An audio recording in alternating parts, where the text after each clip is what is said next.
tengo el gusto de estar y poder conversar, estar y entrevistar, reflexionar junto al destacado periodista Jorge Rojas.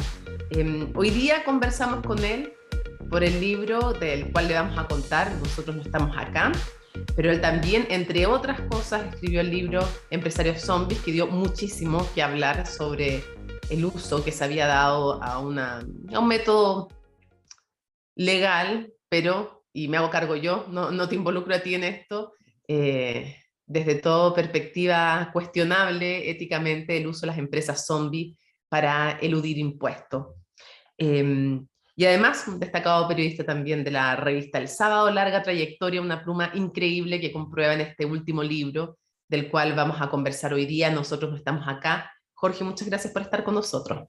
No, gracias a ti, Mónica, por la presentación. Me quedo bastante corta.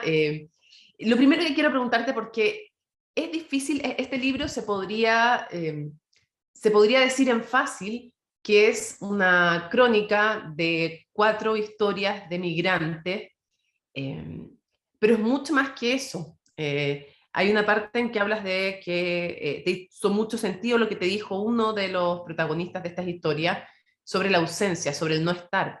Entonces, creo que es una radiografía muy certera de la migración en nuestro país y de los efectos y de ese no estar, de no ser visibles, y que tú los haces visibles con la humanidad que lo escribes y con el rigor periodístico y la pluma que tienes. Quisiera preguntarte primero cómo surge la idea, algo muy básico, pero cómo surge la idea de este libro. Ya, este libro surgió y lo empezamos a trabajar con Andrea Insunza, que es la editora del libro. Gran editora. Sí, en el año 2019. Particularmente yo venía ya trabajando Sí, pues, varios reportajes sobre migración en la revista Sábado. lo vimos. Em, y en ese contexto ella me propone de alguna manera investigar el tema de la migración, pero no solo yo recuerdo que en ese momento muchas de las crónicas que se escribían respecto a la migración tenían que ver con el viaje, con este Mm, tránsito hacia Chile, especialmente, bueno, primero la migración haitiana y luego la venezolana. Pero la propuesta de este libro era de alguna manera ya contar las historias de los migrantes desde esta ciudad de llegada, con qué se encontraban en Chile, para de alguna manera también involucrar a los chilenos en este relato. O sea, cómo se provocaba de alguna manera esta integración cultural. Eh, ujú, y ese fue el motor inicial de este libro. ujú. Eh, Vimos que de alguna forma tal vez la mejor forma de lograr esto era a través de la crónica, que es lo que a mí me gusta hacer. Y tal vez en el principio me puse muy ambicioso y creí que a lo mejor esto se contaba a través de 10 crónicas. Eh, y claro, en el camino nos empezamos a encontrar con que era bien complejo hacer 10 crónicas sobre migración. Primero porque a lo mejor no es necesario hacer 10 para contarla. Y segundo porque tal vez lo esencial era más que hacer 10 historias distintas, era quedarse mucho Mm. tiempo en unas pocas. Y claro, entre medio también vino la pandemia que complicó mucho más el reporteo. Y Pero que también cuentas le dio una riqueza también distinta a estas historias, porque pudiste reflejar cómo esa pandemia, cómo se estalló, cómo todos esos procesos le fueron afectando a los migrantes también. cuando comenzó el estallido y después vino la pandemia, fue inevitable de alguna manera no incluir todas estas nuevas condicionantes porque no se entiende la migración actual sin, de alguna manera, lo que ocurrió. Tú decías que este libro nace el 2019, lo dices en la nota de autor y que se hizo solo, pero me gustaría que le contaras a la gente antes una anécdota que también mencionas ahí y que después hace más sentido cuando uno va leyendo el libro, qué es lo que ocurrió en la población Los Nogales en Estación Central el 2017 cuando conociste a Santiago. Como yo venía haciendo trabajos de migración para la revista, eh, mi primer acercamiento efectivamente con la migración ocurrió en la población Los Nogales, específicamente por la migración haitiana que se asentó en ese lugar. Eh, yo recuerdo que estaba reporteando una historia sobre unos haitianos que habían fallecido en Chile, que estaban, cuyos cuerpos estaban en el servicio médico legal, porque nadie los había retirado. Y ahí conocí al papá de un joven que había fallecido. En verdad, él no había podido retirarlo porque no tenía dinero para enterrarlo. Eh, no en el caso de otros haitianos que estaban solos acá y que no habían familiares que pudieran hacerlo. Y cuando él me invita a su casa, yo llego a la población Los Nogales y lo que me impresionó o lo que me llamó más la atención de esa experiencia fue que él arrendaba o subarrendaba una pieza en una casa que era bien pequeña, que eran como las casas originales de la población, y adentro había un maestro chileno que estaba arreglándola. Y no es que estaba arreglándola, la estaba dividiendo la casa. Claro. Entonces, de una casa estaba haciendo cuatro piezas. Eh, y claro, conversando, porque sentí curiosidad por esto y le pregunté de quién era la casa y ese tipo de cosas. Él me decía que llevaba prácticamente un año en la población arreglando estas casas, o sea, como que de alguna manera había un fenómeno ahí en el que la población histórica, o sea, los pobladores históricos de ese lugar, habían vendido sus casas a inversionistas que habían creado viviendas comunitarias. Y habían cuatro piezas donde vivía este señor haitiano con el que yo estaba conversando, y habían cuatro piezas en la casa de al lado, y habían cuatro piezas en la casa de la esquina, y había un fenómeno ahí de alguna manera que demostraba que ese lugar, o que en ese lugar, de alguna manera había una convivencia entre la población histórica de chilenos que había ahí y la Y migración. lo cuenta uno de los jesuitas también, Sí, cómo les molestaba, de cómo hecho, incluso se peleaban la generosidad del cura, digamos. sí, la parroquia que está ahí, que acoge de alguna manera a- a los creyentes, Mm. decía que los chilenos le reprochaban en cierta medida que por qué él le daba más cosas a los haitianos que a ellos. Como tú decías ahí, como que se peleaban la generosidad del cura. Pero, pero eso puede ser incluso anecdótico, porque lo más grave era que habían conflictos por los cupos de los jardines Claro, infantiles, habían conflictos consultorio. por la hora en los consultorios, entonces, claro, y había un conflicto en la vivienda misma. Mm. Si bien en esta casa que yo conocí, el señor que la estaba reparando, eh, habían ciertas condiciones más o menos dignas de habitar, o sea, cada pieza tenía su medidor, piso de baldosa, pero vivían cuatro familias donde antes vivía una. Sí. Eh, y eso, en ese momento, más que nada, lo que me generó fue preguntas Mm. de qué es lo que estaba sucediendo en ese lugar. Siempre cuando presento converso sobre libros, estoy siempre como en la duda entre cuánto contar y cuánto no, porque, pues claro, tampoco la idea es Sí. matar la sorpresa, así que no voy a contar para nada los finales, así que no te preocupes. Pero está la pareja, la pareja de dos venezolanos, Alexander y Fernando, está Digna, la peruana, me hizo tanto sentido el nombre de ella, Digna, que fue asesora del hogar y después tenía su propio negocio de arriendo de piezas, de subarrendamiento también de piezas. Está este caso que es desgarrador, que es el del haitiano Fritzner, o Fritzner, que fue apuñalado en el terminal pesquero, y está también Silvia, que es esta boliviana cuyo cuerpo está ahí, víctima de femicidio. No sé si decir abandonado, no sé si decir olvidado, cuesta encontrar la palabra, pero son cuatro historias. eh, Te digo que lo que me pasó, por lo menos a mí, es que lees la primera y piensas que no puede ser mejor la segunda, y la segunda también te conmueve por otras razones y te hace pensar por otras razones. Eh, pero quiero preguntarte, ¿cómo llegaste a esas cuatro? Has investigado tanto, has conocido tantas historias, tantas personas. Qué difícil se habías pensado 10, ¿cómo llegas a esas cuatro?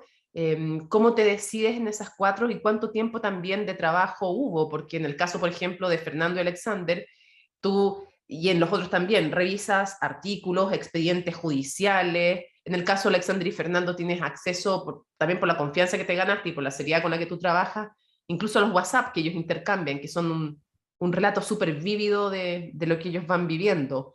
Entonces la pregunta es, ¿cómo llegas a decidirte por esas cuatro? No fue tan difícil llegar a ¿No? esas cuatro, no. No, porque de alguna manera yo sentía que por la contingencia misma que estaba viviendo Chile en relación a la migración, eh, sí o sí había que contar la historia de venezolanos y haitianos, Ya. porque, por la migración actual.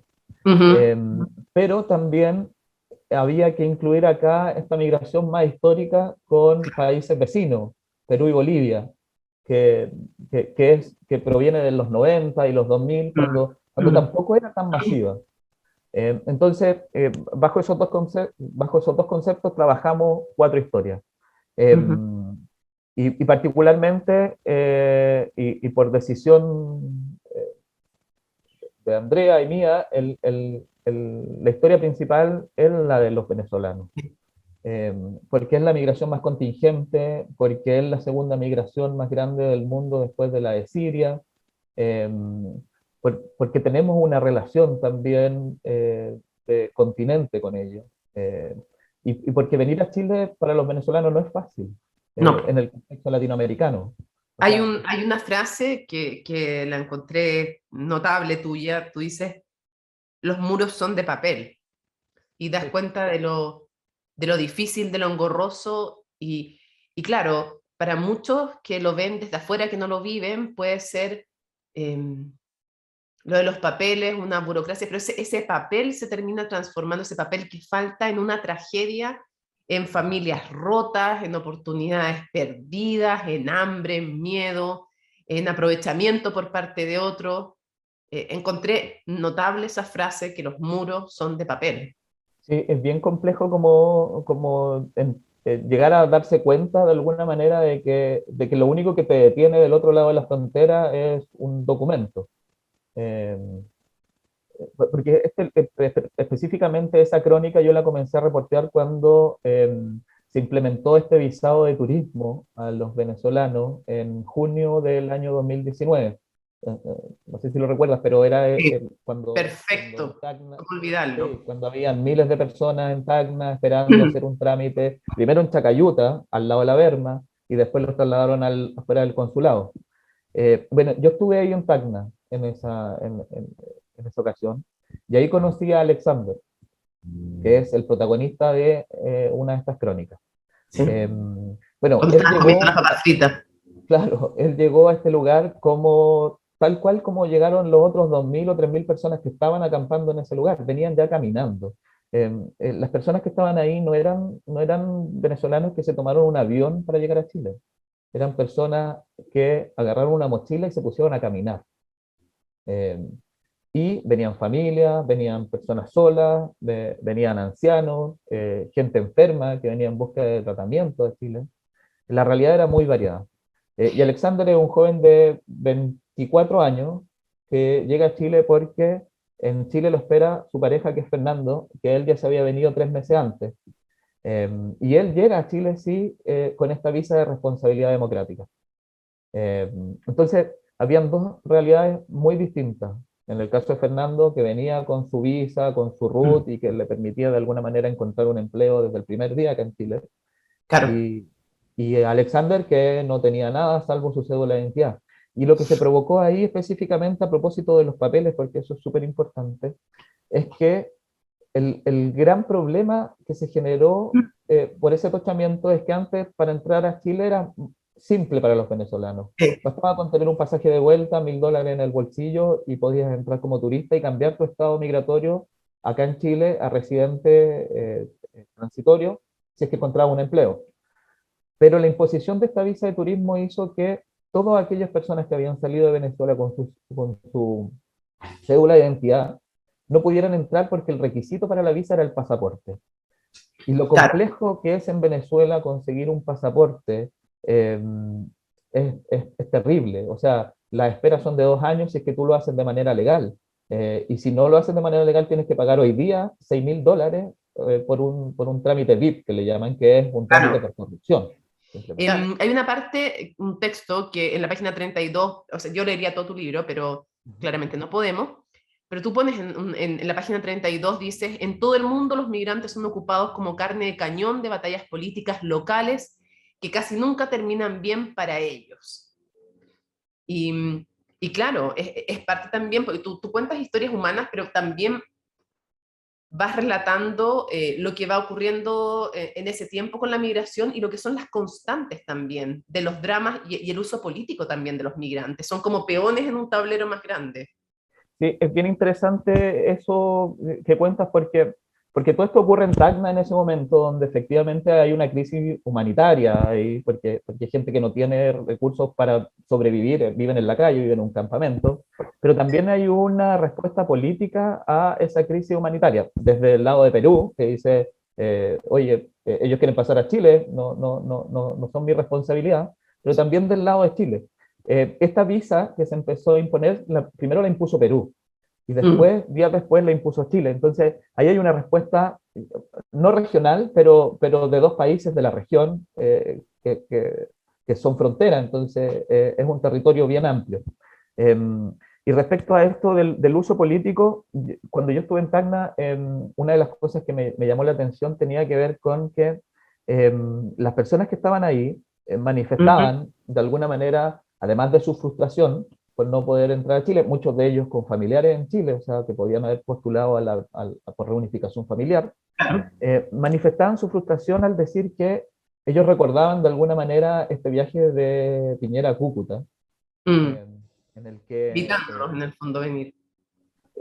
sí, sí, o sea, yo revisé las declaraciones que hizo Piñera en Cúcuta y él, no hay una declaración precisa de invitarlo a venir, hay más bien una Sí. manifestación de apoyo a Guaidó, que en ese momento era el presidente encargado, pero sí pero sí refuerza de alguna manera lo que él decía en el año 2018, que es donde efectivamente él los invita, y hay una entrevista que él da a DW, donde él dice, vamos a seguir recibiendo venezolanos en Chile porque tenemos un deber de solidaridad.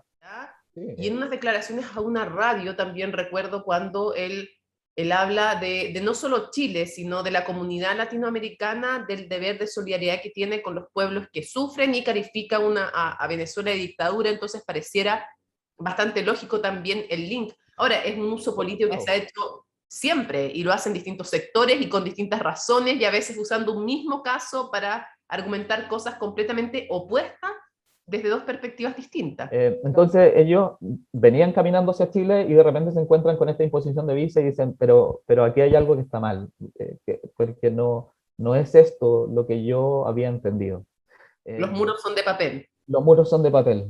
Y es bien impresionante porque yo el día en que estuve aproximadamente una semana en Tacna, eh, y cuando yo regresé a Chile, tomé ese tren, que está el tren Tacna-Arica, que sale justo del lado del consulado. Eh, y cuando yo fui a la estación y ese tren sale muy de madrugada, sale a las 6 de la mañana, 7 de la mañana, creo, eh, y se ven las carpas al final en el consulado, el atochamiento, en plena crisis, esto no se había solucionado. Mm. Eh, y le pregunto a la persona que atiende ahí en la estación si es que viajan muchos venezolanos y él me dice no, porque no tienen papeles. Eh, y a mí lo que me quedó de ese viaje era este tren saliendo todos los días desde ahí y los venezolanos al lado sin poder tomarlo. Era tan fácil de alguna manera cruzar la frontera, pero no se podía por este papel. Ese papel que era de alguna manera la posibilidad de obtener en ese momento un visado de responsabilidad democrática, porque ninguno de los que estaban ahí podía demostrar un visado de turismo, eh, partiendo porque no tenían el pasaporte y no tenían los $1.000 para ingresar a Chile, ni el pasaje de regreso. Ajá. Las condiciones ahí eran personas que querían venir a Chile. Eh, yo hice una solicitud por transparencia, esto mucho después, para saber cuántas de esas personas que habían iniciado su trámite migratorio ahí, estando en Tacna, habían podido efectivamente ingresar a Chile con ese papel. Y resulta que entre el 1 de junio y el 31 de agosto del año 2019, que es más o menos la fecha en la que se provoca esta crisis, en Tacna se recibieron 3.069 solicitudes de visa de responsabilidad Mm. democrática. No es un proceso corto. La gente espera, le piden más antecedentes, algunos les pedían sus títulos universitarios, Papel de antecedentes de Perú también, sí, que eso es papeles lo de que a antecedentes. muchos, ¿cómo se le iba a ocurrir en el fondo pensar que no bastaba con el papel de antecedente de Venezuela, sino que como habían pasado por Perú, necesitaban el Claro. papel de antecedente de Perú para demostrar que en Perú no habían delinquido? Y había gente que había pasado en Perú de manera clandestina también, entonces pues, técnicamente habían algunos que ni siquiera estaban en Perú. No, pues, Entonces, claro. la realidad era muy diferente, había muchas listas distintas de casos distintos, gente que venía con cédula, gente que venía con el pasaporte prorrogado, que tampoco podía pasar, y eso. Pero de las 3.069 visas que se solicitaron, 1.820 se cerraron por falta de antecedentes, o sea, mucha más de la mitad. Mm, Ahora, esas 1.820 personas a las cuales se les cerró la visa en una semana, en septiembre, en la primera semana de septiembre, porque fue un claro. cierre masivo de visas, eh, no las detuvo ese papel. No, O sea, son personas que cruzaron igual a Chile por pasos no habilitados, que es el caso de Alexander. Alexander es un migrante que entra a Chile, mm, que intenta 7 veces cruzar a Chile. mm, Entonces, si a esa convicción no la detiene un papel, nada lo va a detener. nada. Eh, no hay No, un cierre de frontera, no hay una visa que detenga la convicción de llegar a un lugar donde tú crees que vas a tener una mejor vida. claro, es súper impresionante la historia de Alexander y Fernando. Y después quiero que volvamos un poco a ella, cerremos con ella, pero quiero que vayamos también a Digna, esta mujer que tuvo experiencias bien fuertes cuando trabajaba como empleada de casa particular, que luego decide ella, en el fondo, arrendar y subarrendar piezas. Y está buscando una página en la 146 y cuentas en una casa que es la que llegó, una casa muy grande, y dice, en esa casa su jornada comenzaba a las 6 de la mañana, debía despertar, bañar, vestir, darles desayuno y alistar las loncheras de los 4 niños para que se fueran al colegio mientras sus padres dormían. Ella dice, uno de esos niños iba todas las noches a dormir a mi pieza, su mamá le cargaba, mi dignita, me decía. La gente millonaria vive su vida, sus trabajos, sus reuniones y sus amistades y suplen ese cariño contratando profesionales. Yo era más joven en ese tiempo y les regalé gran parte de mi vida. Ahora cuenta, estuve en esa relación tan pura con los niños donde a Digna le encontraba más sentido una idea con la que le disgustaba estar de acuerdo, pese, pero de la que era imposible abstraerse. Era el único momento en que esa premisa paternalista mezquina y falsa de que las nenas también son parte de la familia llegaba a convencerla. Entonces sentía que ella ocupaba un lugar importante en esa casa, lo que no era verdad. De haber sido cierto, la habrían dejado asistir a los cumpleaños de sus hijos, a las graduaciones escolares que se perdió.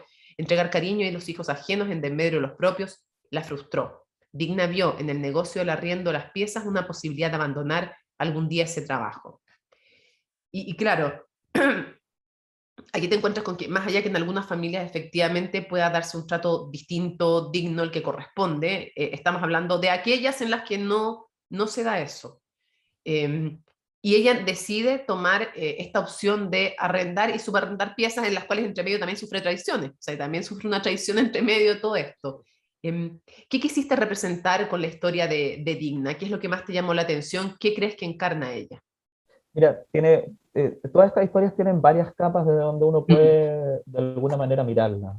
Desde la simple historia de anécdota o encontrar raíces muy profundas respecto de- de la migración misma reciente, a partir de los 90 hacia adelante, esto aborda.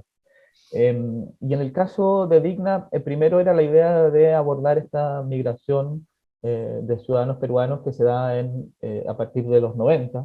En el ujú. caso de ella llegó a mediados de los 2000, los hombres a la construcción, las mujeres al empleo doméstico, Ujú. eh, y que es muy marcado. De hecho, ella, Digna me decía en su momento, bueno, todo esto llega porque alguien le dice que venga, que tiene una amiga, y al final nunca, llega sola, nunca hay una amiga esperándola tampoco. Eh, pero que ellas van a una casa donde había una religiosa que las ayudaba a encontrar trabajo, eh, y ella postulaba, por ejemplo, a empleos de aseo y no la aceptaban, porque el empleo para las ciudadanas peruanas era eh, ser empleadas de casa particular. Eh, y ahí tú lo mencionaste al principio respecto al título del libro, que es que que da origen, perdón, que el título del libro tiene el origen en una frase que dice Alexander, que es, llevo un año en Chile y es como si no existiera. Por eso el libro se llama Nosotros no estamos acá. Todo esto es una lectura que hizo Javier Ortega, periodista también que leyó el Sí, libro y que verdad. cuando ya estaban todas estas historias desplegadas, notó que esto del no estar, del ser invisible, era algo que estaba presente en todas las crónicas y que funcionaba como una especie de música incidental. Mientras uno cuenta las vidas, uno está contando todas, son episodios de invisibilidad. Y en el caso de Digna es bien particular eso, porque su invisibilidad está dada precisamente en esa época en la que ella trabajó como trabajadora de casa particular. Eh, Claro. en esto que decía ella misma, o sea, eh, si hubiésemos sido como de la familia, yo habría podido ir a la graduación de mi hija. Y eso hay que entenderlo porque eso no es así. Eso es un trabajo. Que se generen vínculos profundos es algo completamente distinto, pero es un trabajo. O sea, Digna salía los fines de semana y tenía su familia, a la que no veía durante toda la semana y llegaba a su casa y tenía que cocinarle a su hijo para la semana. Tenía otra vida que a ella le interesaba desarrollar. Y claro, se perdió todo lo que no, todo lo que podía ver con las otras familias. Y en el caso de ella, yo quise relatar en parte esa invisibilización. Ella de repente, bueno, ella contaba que cuando su hijo llegó a Chile, como a los 2 años de que ella estuviera acá, y, y para él fue muy chocante como verla a ella como con un delantal cuidando a un niño en una plaza. Eh, y claro, Digna lo que hacía era que en momentos en que ella tenía vacaciones, lo que hacía era venderles las vacaciones a su jefe y se iba con ellos de vacaciones, pero que lo dejaran llevar a su hijo. Ellos comían no en la mesa, sino que en otra mesa, y o sea, no podían usar la piscina. En todas las casas en las que ella estuvo había piscina y no podían bañarse, porque esas eran las normas de la casa. Entonces, es una vida muy invisible, pese a que constantemente le estaban reforzando esa idea de que ella era parte de la familia. Quiero llevarte ahora a otra historia, para que alcancemos a pasar al menos un poquito por todas, porque la siguiente, que tiene que ver con Fresner, con este cargador haitiano apuñalado en el terminal pesquero, quiero buscar la página que destaqué, aquí la de Digna, acá la tengo, espera un poco.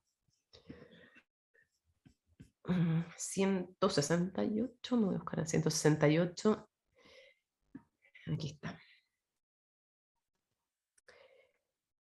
Tú dices, a comienzos de 2017, sin embargo, la presencia de los haitianos en el terminal pesquero estaba generando roces que pronto comenzarían a bullir. Yo vi acá como un locatario barrió el piso con un haitiano. Negro, concha de tu madre. No sabéis hacer la pega, le decía. Yo iba pasando y le dije, no porque tengáis plata podéis barrer el piso con la gente, no sabéis care raja. Que no te vea ningún weón de afuera del terminal diciendo eso porque te van a grabar y va a empezar con esta weá del racismo y todos vamos a salir mal parados. Y al haitiano le dije, ¿sabes qué, compadre? Está bien que usted necesite la pega, pero no tiene que dejarse pasar a llevar por ningún weón. Y luego, otra parte que me impresionó mucho, es cuando cuentas el juicio en contra de quien mata a No, este cargador haitiano. no Perdón, apuñaló, no murió, en contra de quien solamente murió. apuñala, perdón, en contra de quien apuñala, perdón, en contra de quien apuñala. Pero la forma en que lo relata también nos habla de lo que te quiero preguntar. Dice, aquí está la página, dice, encontré quien lo apuñala. Bueno, todo partió un viernes tipo 2 de la mañana en el terminal pesquero con un cansancio tremendo porque se trabajaba de noche y para eso nosotros tenemos que mantenernos con droga, con cocaína y alcohol. Después de una larga noche de trabajo, el próximo día yo volví al terminal y me encontré con este muchacho. Yo venía con 2 amigos y él venía con 2 amigos. Ellos andaban con la misma condición que yo y resultó que discutimos, hubo un roce, un choque de palabras y por ahí se formó una pelea. Yo fui y actué mal en tomar el cuchillo y pegarle en la pierna, pero eso no fue por racismo querer matarlo, al contrario, fue un error que cometí porque estaba drogado, curado, cansado y con problemas familiares. Yo tengo hijos, familia, soy una persona de trabajo, no tenía por qué haber actuado de esa manera, pero todos estos cargos no son así.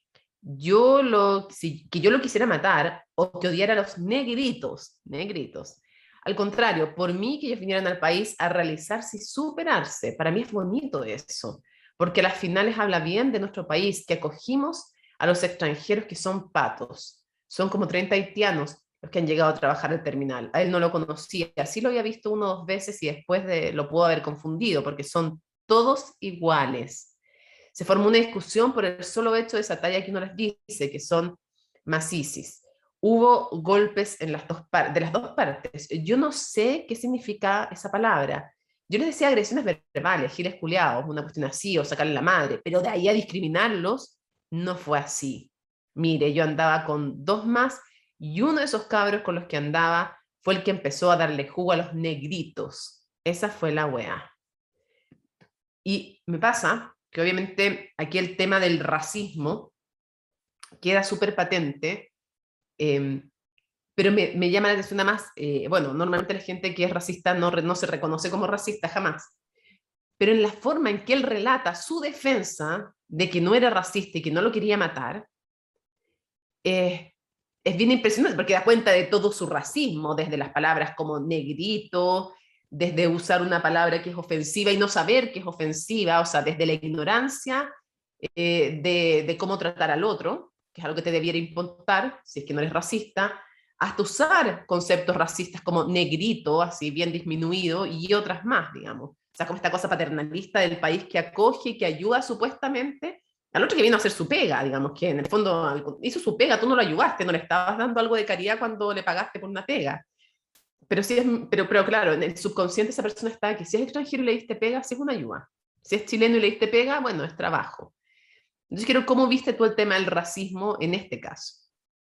Sí, es bien impresionante ese juicio, yo lo escuché Mm. entero, pedí todos los audios, porque la defensa, porque no es solo él, es la defensa que hace su abogado también.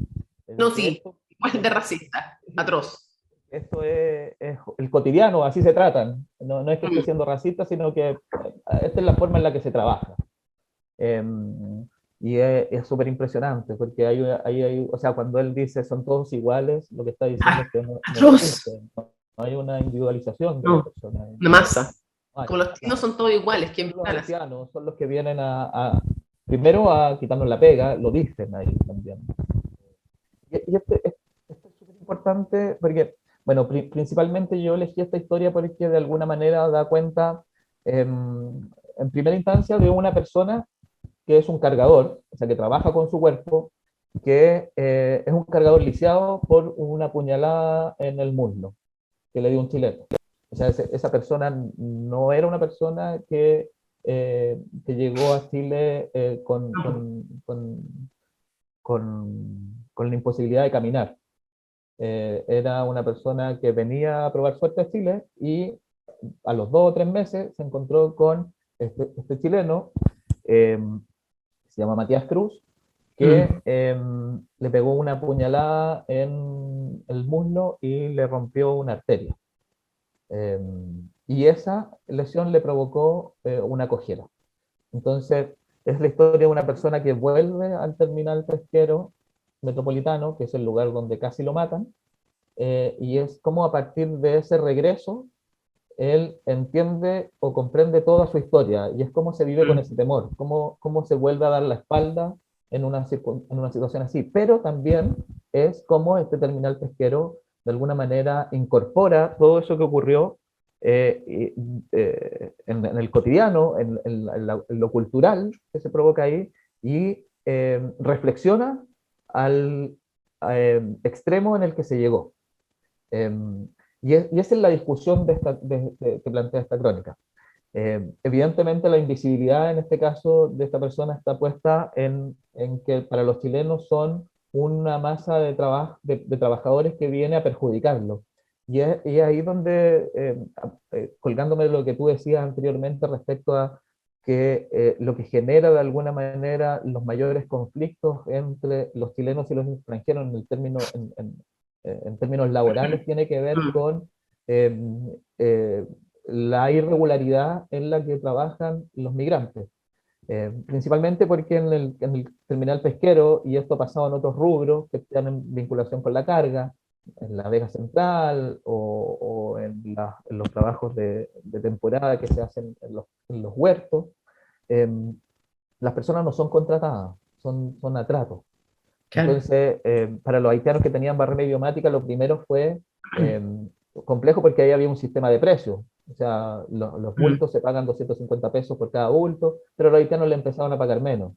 Eh, y como venían, y este empleo les daba mucho rédito, porque era fácil de entrar y se pagaba muy bien, se generaba mucho dinero.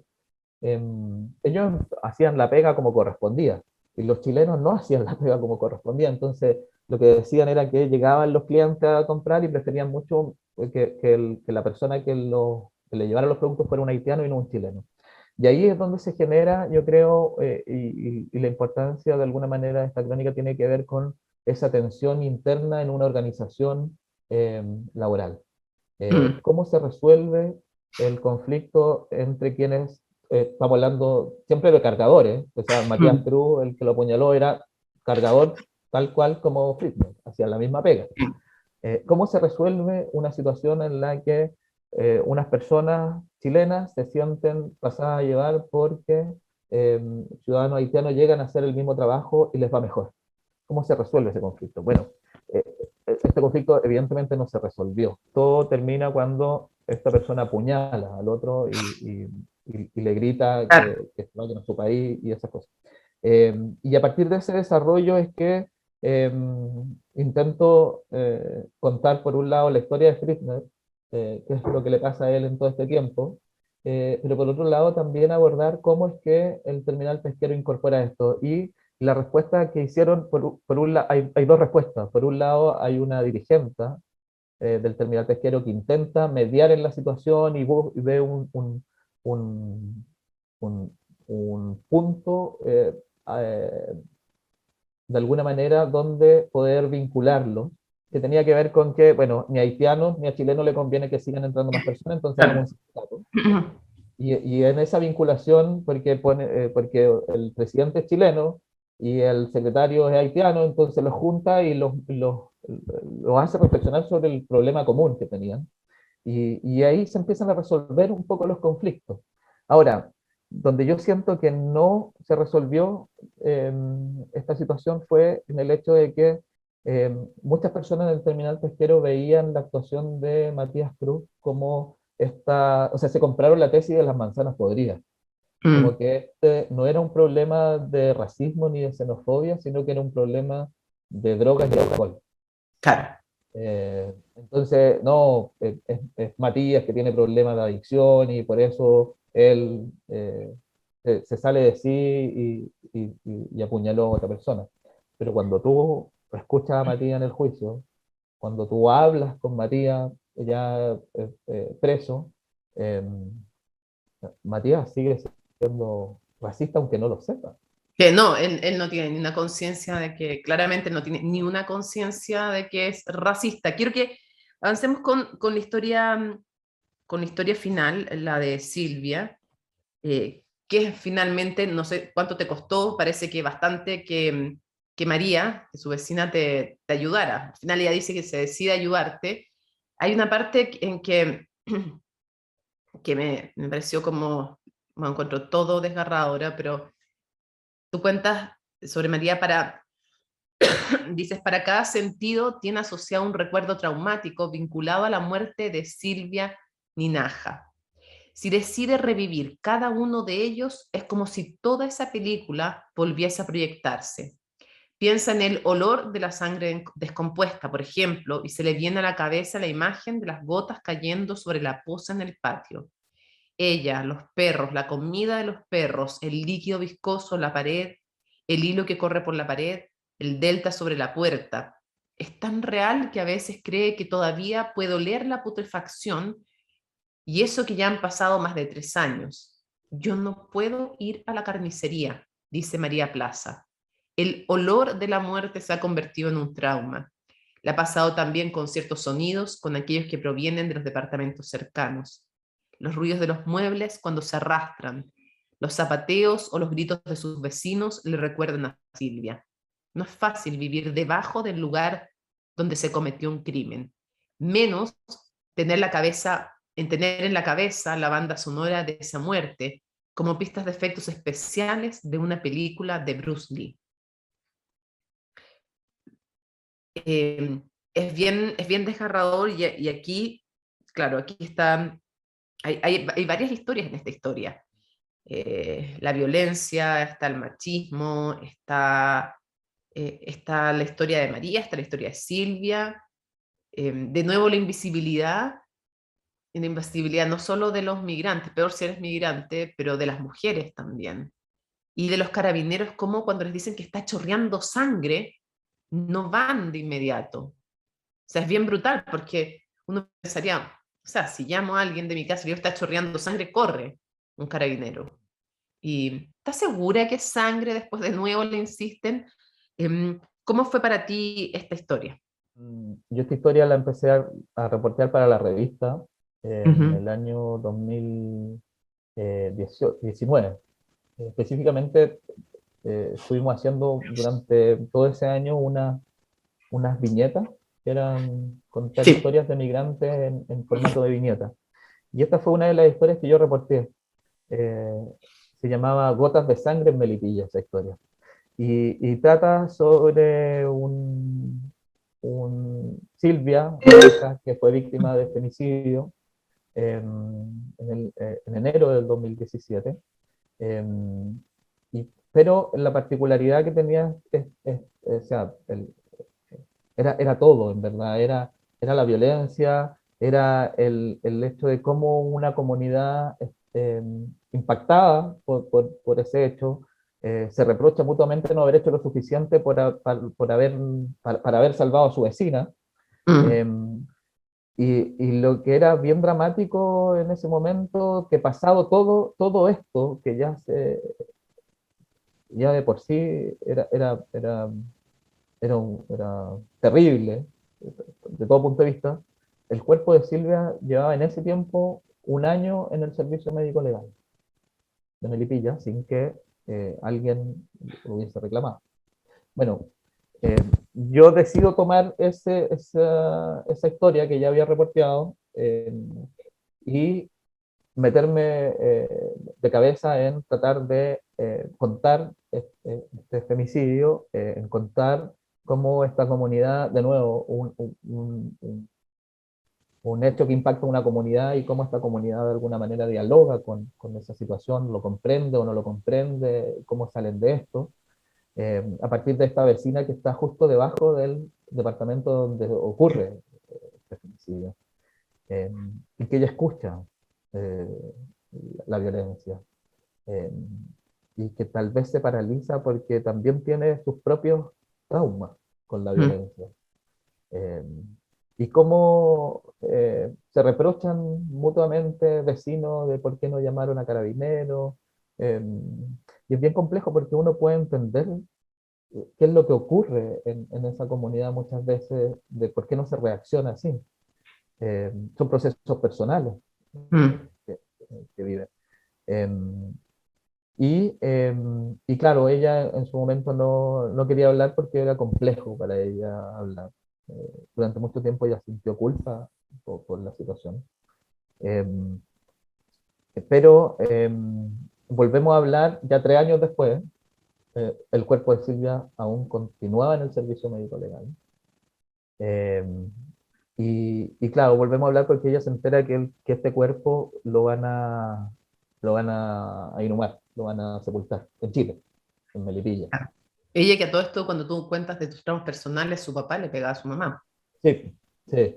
Entonces ella me dice, yo tengo cicatrices en el cuerpo, y no solo en el cuerpo, o sea, es todo, es la Mm. violencia. Entonces, eh, es- ella me dice, yo me ponía entre mi mamá y mi papá para que no le pegaran, y me pegaban a mí, mi papá me pegaba a mí. Entonces, eh, claro, es parte de la explicación de por qué ella se paraliza cuando Mm. escucha, ve o siente la violencia.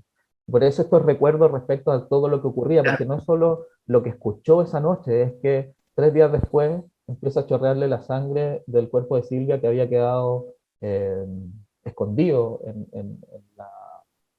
en la terraza.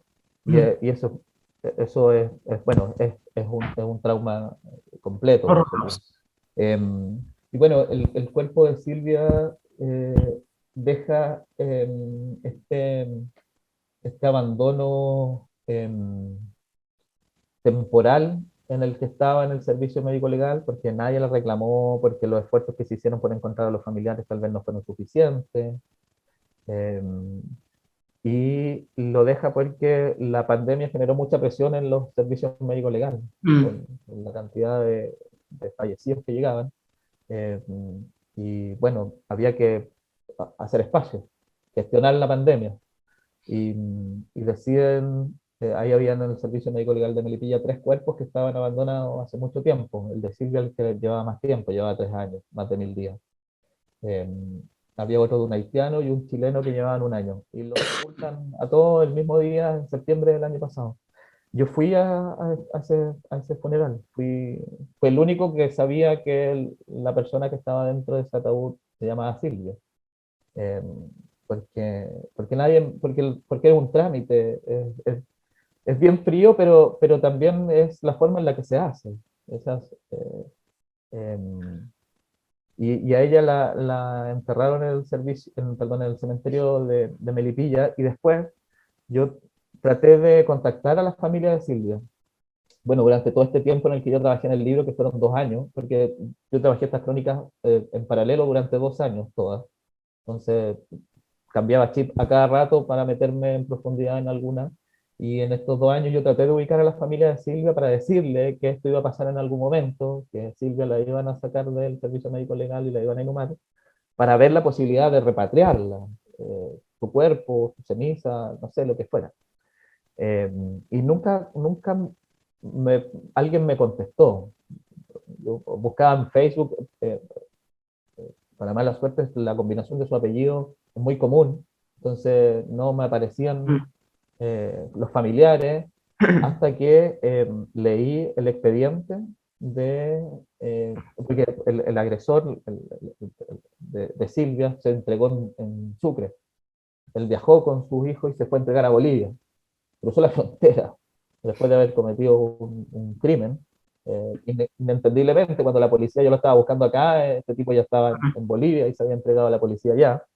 Eh, entonces, como los crímenes entre connacionales, en este caso 2 ciudadanos bolivianos, se pueden juzgar en el país de origen, a esta persona lo juzgaron allá y lo condenaron. Eh, y ahí yo me enteré de que el padre de Silvia había pedido, pocos días después de enterarse de la muerte de su hija, por la prensa en Bolivia, que repatriaran a su hija. Ahora, la particularidad es que el papá de Silvia estaba preso en Bolivia por violación. Y este señor, que se llama Cirilo Paco, que es el que mató a Silvia, llega a la misma cárcel donde estaba el papá y al mismo pabellón donde vivía, en la cárcel. Yo nunca supe qué relación se dio ahí, pero con un papá preso por violación, con una pareja asesina que se entrega en Bolivia, el cuerpo de Silvia, o sea, No. nadie se preocupó de ella después de saber lo que había pasado ni nada. Quisiera preguntarte dos cosas para cerrar. La primera es porque tú eres de Linares. Sí. Yo me acuerdo una vez que leía, al final todos somos migrantes, todos fuimos, somos o seremos migrantes, decía un libro, porque claro, o venimos de familias que vinieron en lo inmediato, bastante inmediato de otros países, o migramos nosotros dentro de nuestro país, o lo vamos a tener que hacer, o nuestros hijos, nuestros nietos lo van a tener que hacer, si es que hay, nuestros amigos. ¿En algo te influyó el ser migrante dentro del país? Los que venimos de provincia hemos vivido de alguna forma, ni comparado ni de cerca lo que han vivido los que tú retratas en tus crónicas, pero el dejar el lugar de origen, es siempre un cambio. Em, Quiero preguntarte si eso en alguna forma influye en la mirada con la que tú escribes y también para cerrar, em, ¿Qué te hizo reflexionar sobre las políticas migratorias en nuestro país? Yo no sé si eso influirá, o sea, si mi propia historia personal influirá o influyó de alguna manera en cómo abordé esta historia, porque esta reflexión yo la hago en la nota de autor. De alguna manera digo, guardando absolutamente todas las proporciones, porque en ningún caso me gustaría comparar mi historia, que no es nada en comparación con la historia que han vivido los protagonistas de este libro. Pero claro, yo nací en Linares, que es una zona agrícola, me vine a Santiago a estudiar, eh, me quedé acá en Santiago, o sea, migré no tan lejos, de 300 kilómetros para acá. Mi mamá, asesora del hogar, empleada trabajadora particular, que migró del campo también a la ciudad. Mi papá lo mismo, en busca de empleo, como muchas personas que migran hacia los empleos mineros también. Ujú. Lo que yo, o sea, esa historia personal está puesta ahí porque de alguna manera yo siento que a lo mejor esta experiencia migratoria puede resultar un poco ajena, o sea, me refiero a la experiencia migratoria de los migrantes que efectivamente atraviesan un continente para llegar a Chile, le puede Ujú. resultar un poco ajena a las personas que no lo han vivido, que no tienen una experiencia cercana. Y lo pongo porque no hay que ir a buscar una migración tan compleja y Mm. lejana como para tratar de entenderla. Sí. Porque las personas que viajan por Chile buscando empleo son Mm. millones. Las que se desplazaron en su momento del campo a la ciudad son millones. Entonces, eh, esa reflexión está puesta ahí eh, porque al final el sentimiento migratorio o que genera de alguna manera lo que los migrantes dejan en su lugar de origen, eh, también puede resultar fácil de explicarse en las propias vidas de las personas. Sobre las políticas migratorias, yo creo que en el prólogo lo dice Florencio Ceballos también, Mm. de que este no es un tema de fácil solución. Eh, y que esa mirada castigadora que expulsa migrantes masivamente en aviones y que hace una puesta en escena para que esto signifique, para que esto genere temor en las Mm. personas que están pensando venir a Chile, pero también temor en los que ya están en Chile. Eh, no es una política que funciona, esa es una opinión personal a la que una, yo soy bien de pocas convicciones, pero en esta sí yo creo que puedo tener la convicción de que no funciona, porque los números lo dicen. O Mm. sea, se cerraron las fronteras, se impusieron visados y el año pasado entraron 8.000 personas por pasos no habilitados, 8.000 que se autodenunciaron. Es lo que sabemos, es la cantidad que sabemos. Van 6.000 este año que se autodenunciaron. El alcalde de Colchane decía hace un par de días que la militarización de la zona no ha evitado que los migrantes crucen. O sea, estos muros de papel Mm. no detuvieron el avance de los migrantes, eh, porque es lo que pasa en el mundo. O sea, no es una realidad propia de Chile. Y esto podría estar tal vez bien comprobado, que cualquier barrera eh, que se ponga en la migración no es eficiente porque genera, y esto aún, genera mafias que cruzan a migrantes de manera clandestina, que les cobran mucho dinero por hacerlo, en el que Claro. arriesgan su vida por llegar a Chile. Nada te asegura que de alguna manera tú vayas a cruzar. Y sobre todo en esta frontera que es bien compleja y peligrosa, porque es una frontera que está minada. O sea, por más esfuerzos que se hayan hecho de la Comisión de Minado en desactivar ya prácticamente toda, o sea, la Comisión de Minado dio por finalizada su tarea y dice que ha desactivado prácticamente el 99% de las minas. eh, Hay muchas minas que se perdieron, que fueron arrastradas por los aluviones. Entonces, nadie sabe dónde están en el desierto. Y es difícil ese cruce. Entonces, eh, esa mirada castigadora con el que entra, eh, pero también que bloquea el ingreso, eh, yo siento que no funciona, no ha sido eficiente. Y por el otro lado, esa mirada un poco asistencialista respecto a la migración tampoco tampoco es eficiente en ese sentido, porque más que asistencialismo, los migrantes necesitan de alguna manera ese reconocimiento de igual a igual con las personas que viven acá. O sea, que sus hijos puedan acceder a cupo en el jardín, que sus hijos puedan acceder ahora en el consultorio o ellos mismos en el consultorio. eh, y eso lo tiene que proveer el Estado. O sea, para que no se generen esas diferencias y esa competencia entre chilenos y migrantes por los cupos, el Estado tiene que efectivamente generar una oferta que cubra todas esas necesidades. Jorge, quiero felicitarte por este libro. Bueno, Andrea es una gran editora también, evidentemente, o sea, tremenda editora, tremendo trabajo que hace la UDP también con esta línea dentro de sus ediciones. Nada, y agradecerte por el trabajo serio, riguroso, hiper, mega reporteado. Además, es un libro que se sufre y se disfruta porque está muy bien escrito, y se sufre porque las historias son desgarradoras. O sea, el comienzo, cuando quienes escuchen esto, cuando lean las primeras frases y se acuerden del bolso, es muy brutal. Cuántas vidas, cuántas historias, cuántas memorias caben en un bolso, cuántos bolsos necesitarías para poder echar tu vida ahí, ¿no? Y el protagonista tiene uno. Así es que, nada, agradecerte porque finalmente cumples el rol de periodista, de escritor, de narrador, de visibilizar a los invisibles, y no sé si hay una misión más importante para un periodista que dar voz, cara, sonido, todos esos sentidos que tú retratas en una de la historia a quienes son invisibilizados por la sociedad. Y en este caso los migrantes, creo yo, junto con minorías étnicas y con las personas con discapacidad, son de los más invisibles en general en todas las sociedades.